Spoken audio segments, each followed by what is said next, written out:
মাদারীপুরের শিবচরের ক্ষুদ্র ব্যবসায়ী হাফেজ মোহাম্মদ মামুন ঢালির ওপর নেমে এসেছে এক চরম লোমহর্ষক নির্যাতনের ঘটনা। স্থানীয় রবিসিন কোম্পানির কর্মকর্তাদের প্রতারণার শিকার হওয়ার পর এবার তিনি নৃশংস হামলার কবলে পড়ে সর্বস্ব হারিয়েছেন।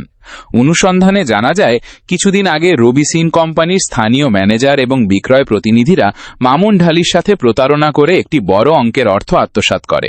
বিষয়টি নিয়ে আপোষ মীমাংসার চেষ্টা হলেও প্রতারক চক্রটি সামান্য কিছু টাকা দিয়ে গা ঢাকা দেয়। এরই মধ্যে মোহাম্মদ ইমন নামক এক ব্যক্তি মামুন ঢালিকে পুনরায় প্রতারণার ফাঁদে ফেলে। একটি নতুন ভবনে স্ক্যানার ফেরতের নাম করে ডেকে নিয়ে ইমন ও তার সহযোগীরা তাকে নির্মমভাবে নির্যাতন করে। শিবচর রবিসিম কোম্পানির ম্যানেজার কর্তৃক প্রতারণা ও ইমন বাহিনীর আক্রমণের সেই লোমহর্ষক বর্ণনা। আসসালামু আলাইকুম রহমতুল্লাহি ওয়া বারাকাতুহু। ওয়ালাইকুম আসসালাম রহমতুল্লাহ। আমার নাম হাফেজ মামুন ঢালি। আমি শিবচর কেন্দ্রীয় দামি মসজিদ গেটে বিকাশ রিচার্জের দোকান করি। তো আমার এই বিজনেসের মধ্যে রবি এবং এয়ারটেল সিম কোম্পানির একজন এসআর আছে। ওর বাড়ি হচ্ছে ডিসি রোড। ওর নাম মোহাম্মদ ইমন। ও 2 মাস আগে আমাদের অ্যাকাউন্ট থেকে টাকা হ্যাক করতো। এক পর্যায়ে আমি ওকে ধরতে সক্ষম হই এবং ওদের অফিসে গেলে আমাদেরকে ওরা জরিমানা দেয়। বিশাল একটা অ্যামাউন্ট আমাদের অ্যাকাউন্ট থেকে নিয়ে যায়। পরবর্তীতে ওরা আমাদের হাতে ধরা পড়লে ওরা দিতে ইচ্ছুক হয় এবং আমাদেরকে আমাদের ক্ষতিপূরণের অর্ধেক দেয়। আমাদের ক্ষতিপূরণ অর্ধেক দিয়ে পরের দিনও রবি সিম কোম্পানির যে ম্যানেজার ছিল সে পালায়া যায়।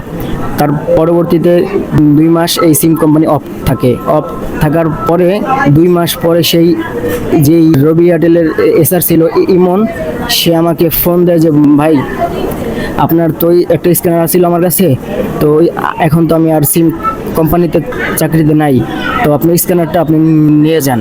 আর আমার ওই স্ক্যানারটার জন্য আমার কাছে কিছু সিম ছিল আটকা। আমি ওই সিমগুলি সেল করতে পারতেছিলাম না, বেশ অনেক টাকার সিম। তো ওই স্ক্যানার আনতে ও আমাকে হচ্ছে টিসি রোডের মুন্সিবাড়ি এলাকায় আমাকে যেতে বলে।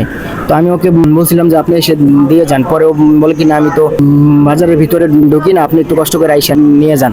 পরে আমি ওই স্ক্যানার আনতে গেলে ও সহ আরও 4 জন, মোট 5 জনে মিলে ওরা আমাকে 1 ঘন্টা 15 মিনিট পর্যন্ত আমাকে একটা রুমের ভিতরে নিয়ে ওরা আমাকে পিটায়। আমার লগে ছিল আমার ব্যাগ, আমার ফোন, আমার সব কিছু।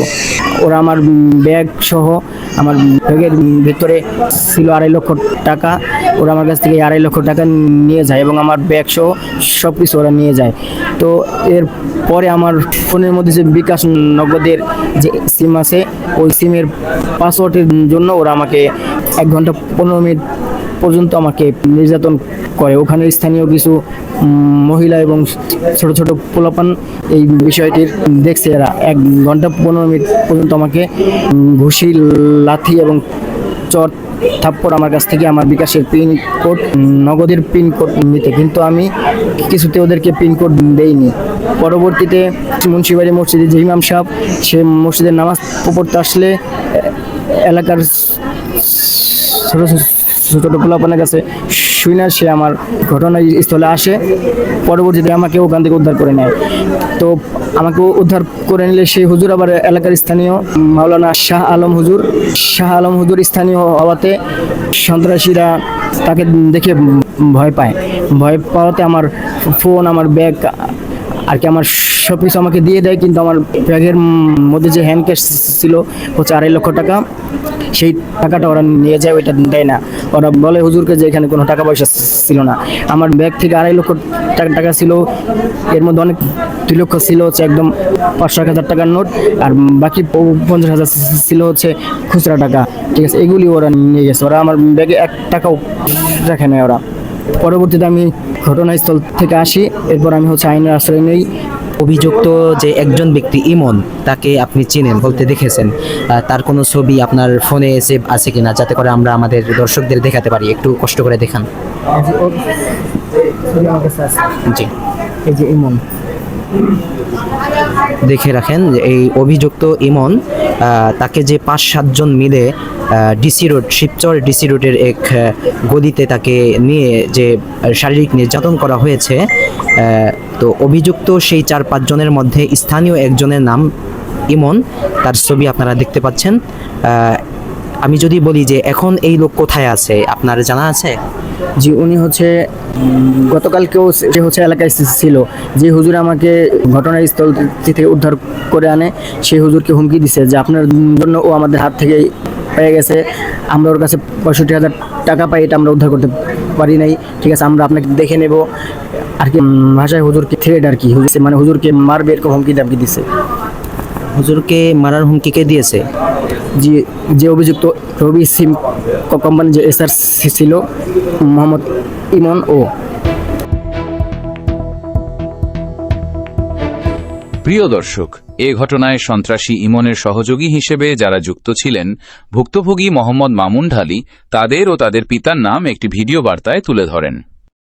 ইমন বাহিনীর আমার উপরে যে হামলা করে, সেই হামলায় একমাত্র ইমনকে আমি চিনতাম ও জানতাম, কিন্তু ও যে আরও 4 জনকে নিয়ে আমার উপরে হামলা করে, বাকি 4 জনের নাম আমার জানা ছিল না। গোপন ভিত্তিতে যে ওই 4 জন ছাড়াও 1 ঘন্টা নির্যাতন করার পরে পরবর্তীতে আরও 4 জন লোক ওরা খবর দিয়ে আনে। তো এর মধ্যে থেকে একজনই আমাকে ওই ইমন সহ প্রথমে যেই 4 জন ছিল 4 জনের নাম দেয় এবং এটাই হচ্ছে কনফার্ম নাম। এর মধ্যে আছে হচ্ছে রিনাল হাওলাদার, পিতা খলিল হাওলাদার। 2 নম্বরে আছে দুর্জয় মণ্ডল, পিতা নিরানন্দ মণ্ডল। 3 নম্বরে আছে অনিক, পিতা ওয়াসিম হাওলাদার। 4 নম্বরে আছে বাঁধন, পিতা বাবু তরানি। এই 4 জন ও ইমন আমার উপরে 1 ঘন্টা 15 মিনিট পর্যন্ত আমার উপরে অত্যাচার চালায় আমার বিকাশ ও নগদের পিনকোড হওয়ার জন্য। এবং আপনাকে যে শারীরিক নির্যাতন করা হয়েছে এই বিষয়টি আপনি স্থানীয় প্রশাসনের কাছে অবগত করেছেন কিনা?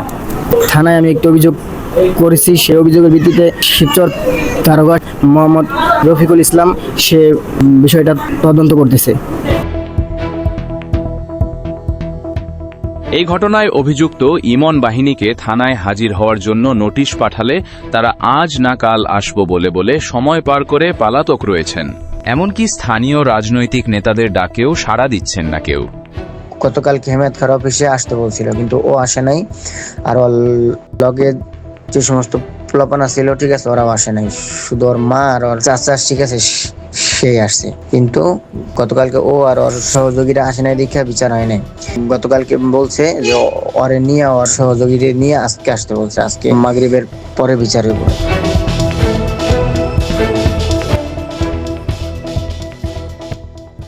তো দর্শক, আমরা আশায় আছি অভিযুক্ত যে ইমন, যাকে থানায় ডেকে নিয়ে জিজ্ঞাসাবাদ করবেন, সেই ব্যাপারে আমরা এখনো পর্যন্ত অবগত নয়।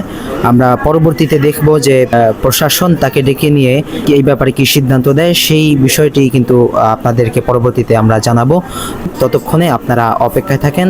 আসসালামু আলাইকুম ওয়া রাহমাতুল্লাহ।